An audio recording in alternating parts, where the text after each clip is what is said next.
So Carla was playing with my voice yesterday, bending up metal, huh?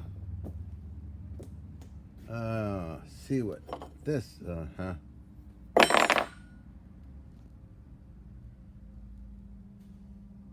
a mess. I have to get after that blonde whack job. Can't do that. Oh, what was I doing today? Oh, yes, of course. 7.5-inch stroke baby shaping machine. I was working on that, cleaning off the cosmoline.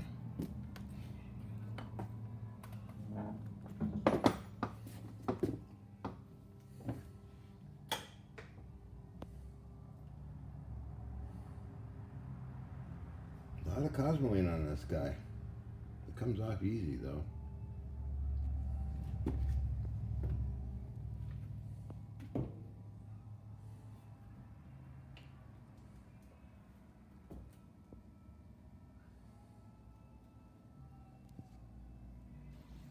Very nice, actually. I don't use alcohol. I use oil. Wipe it up. Cosmoline.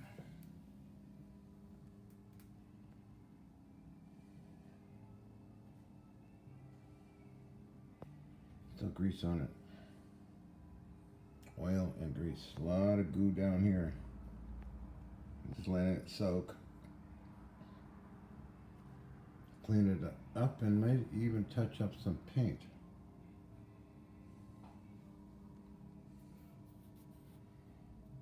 Touch up paint.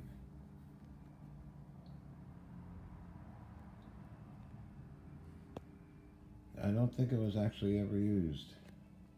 I think it used a little bit, but it came with a complete book. All the attachments.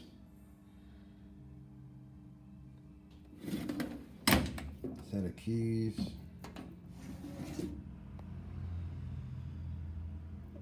What's this thing?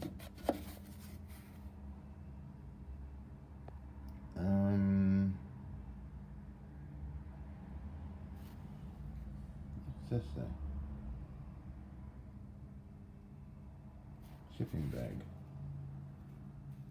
Ooh, got an address and trace this down. Ooh.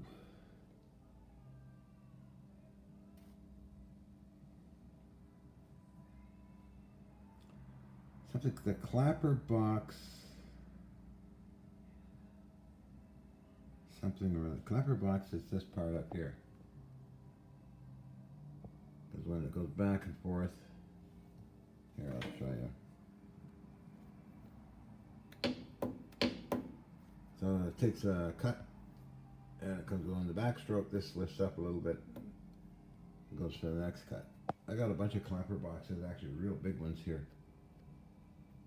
This is after a big shaper. I'm trying to trade this fella off for a big fella. I got some heavy duty clapper boxes way over there. What? I'm going to try and see a date here. Something Gibbs, something Gibbs lock for clapper box slide. 12-2, 12-2-8 thread, okay.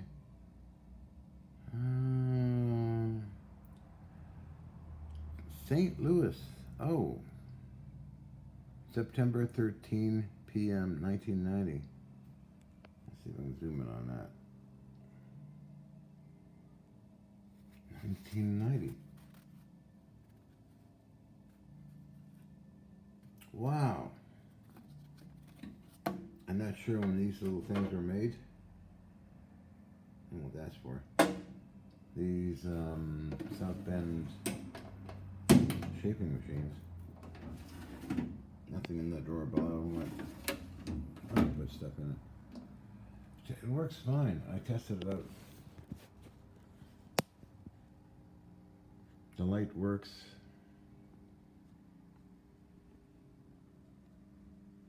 paint missing because where it was in Oregon, I used to stand on this to reach up to the high shelves. So unfortunately I removed paint. So that's the easy thing with this stuff. Half pint of paint though. The green stuff is grease. And what's happened is that old oil and the heavy stuff, cosmoline, dried out over some years, and it's easy to remove. Like on this vise, I removed it today. I took the whole vise off and just sort of cleaned it up a little bit. So I'm going to take this rag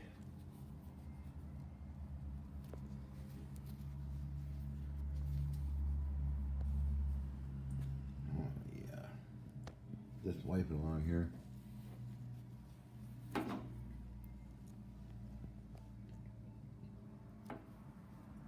That's what's on it. It's this heavy grease. Wow. I'm crazy with grease.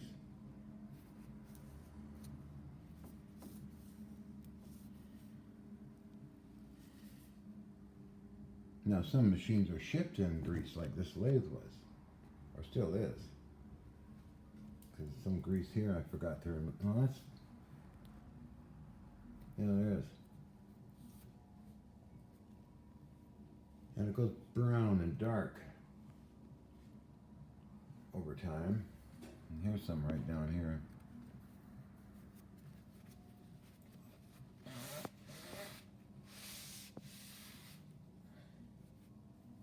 And there it is.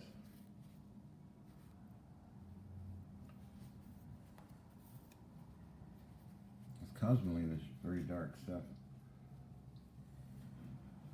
This is a unique little thing. Why did they make a small shaper? I don't know. I've seen them smaller too, hand operated type.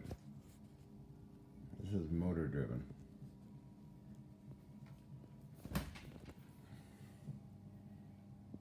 I checked internally on it, nowhere. No problem. That leaves the question, an interest in yet another shaper I have, which is I don't know, it's bigger. After like something that's in the ton range. This is, I don't know how much it weighs. It's very heavy. I've done videos on it before, but I'm joining more groups and doing other videos now. And we have this fellow, who actually is a lot bigger.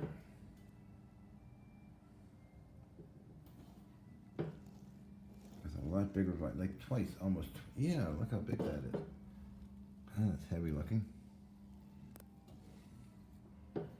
Since I cleared more stuff out,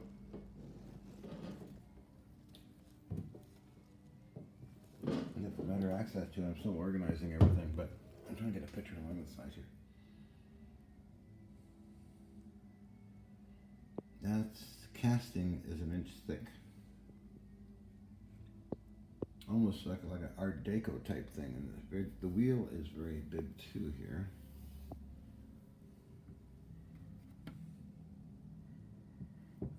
Access doors, which are very heavy, not tin.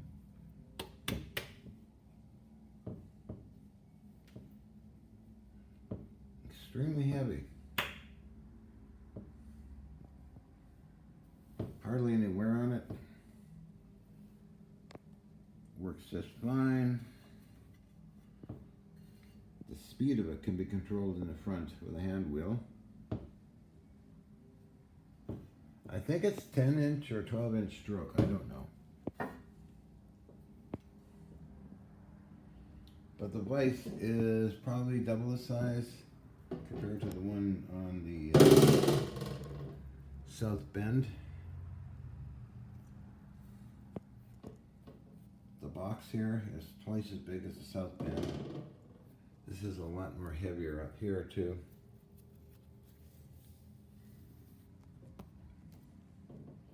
I would say it's close to 1,800 pounds, I think. boxes, yes, let's have those. They're over there, I guess. Now this is an example of cosmoline. That looks all rusty, doesn't it? Well, no, it isn't. See? Just heavy grease. Turn Pro, I bought this from Enco. I got rid of all the plastic knobs and put solid metal knobs on everything. Sitting on some box is this very ancient slide rotary table. Goes up and down and it turns, it spins around, of course, and it goes up and down different angles. And I don't think we see the tag on here with this thing.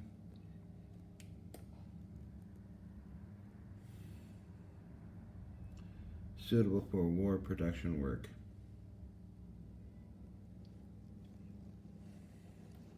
First time I've seen that on vintage machinery. And that's another one too.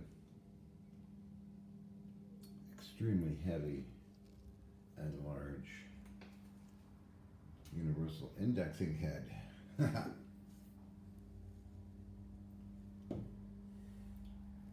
A vintage jet lathe, which I'm getting prepared and cleaning up too. So this is some of the tools.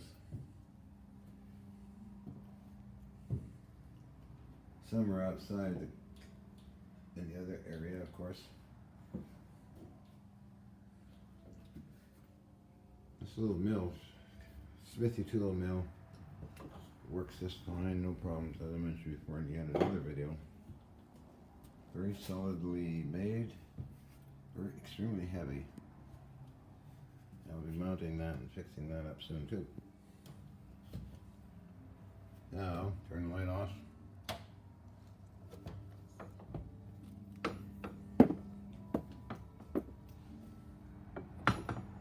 Close the doors.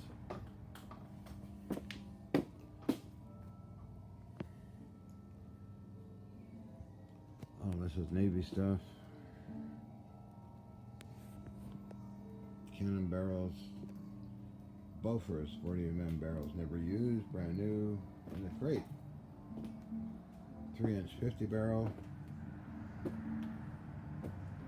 And with another barrel, recoilless rifle barrel, 4-inch.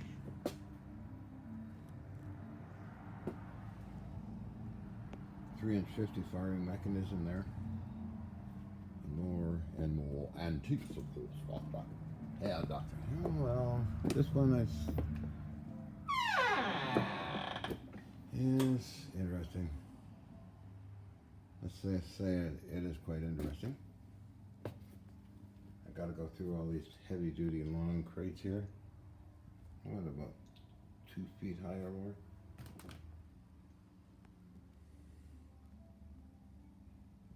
And organize everything in here.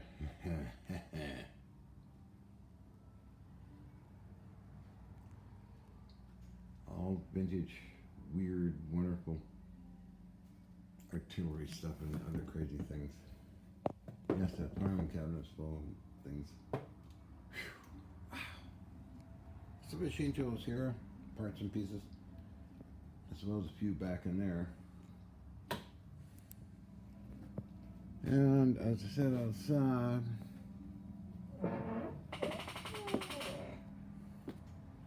where's outside out here? Some machinery. Spindle.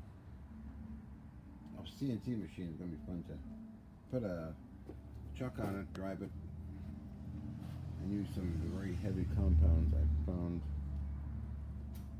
to make a kind of a lathe and milling machine. Because a lot of my work is short. Stock is used, and something like that will be fun to build it and have it eat metal. Some more vintage stuff here, of course. A Kala saw, again, this guy that you see me using. Very nice piece. That works extremely well. I have one of these guys I said before, baby lathe. It's what they call a mini lathe. And these are watchmaker lathes. I got a lot of them. Vintage with all the attachments.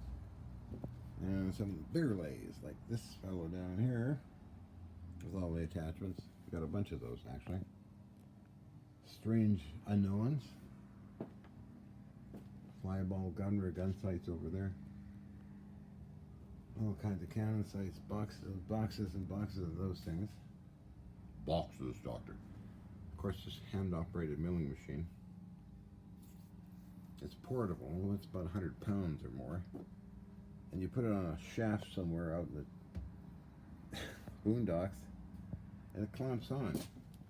It will clamp on. Onto a shaft, and you can actually turn this hand wheel and it will cut a keyway in the shaft, huh? Cool find. Of course, more goodies of things, weird and wonderful stuff. A Bofors cannon barrel laying here. Orlicon cannon parts all over the place. This is all mount parts. The other parts, shoulder mounts, sights, and all that are in crates. I got them for scrap price. Got the shoulder mounts, gun sights, what else? Probably a pile of other things, scrap metal from UK. More Navy stuff, of course. The Vice. A drill press, vintage. Another little lathe. I got about, I think 6 of these things. They're still in the crates. I got around, I got them out. Exercise. More gun barrels. More Navy stuff.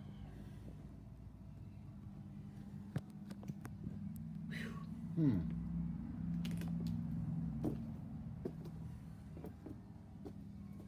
Hey, my name is John Hutchison. Donate machine tool parts, rusty or not. An old Schaefer or any old piece of junk you find lying around related to artillery machine tools. Okay? Thank you. That'd be awesome. Alright, I'm going to shut up now. 17 minutes of what, talking. This is electronics lab. It's getting bigger all the time.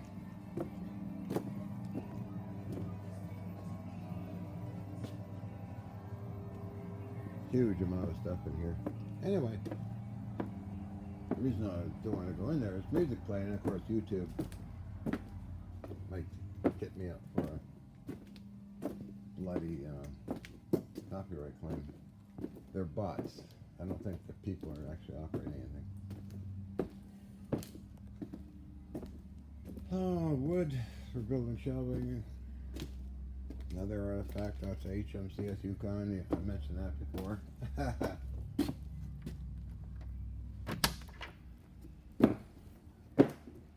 back end. Can't see anything. Okay, turn the lights on. I won't turn them on. Did I turn the lights on? Yeah, I did. Okay. Well, the Ravens must be taking a break today, and crows. Oh well. Catch them tomorrow, I think.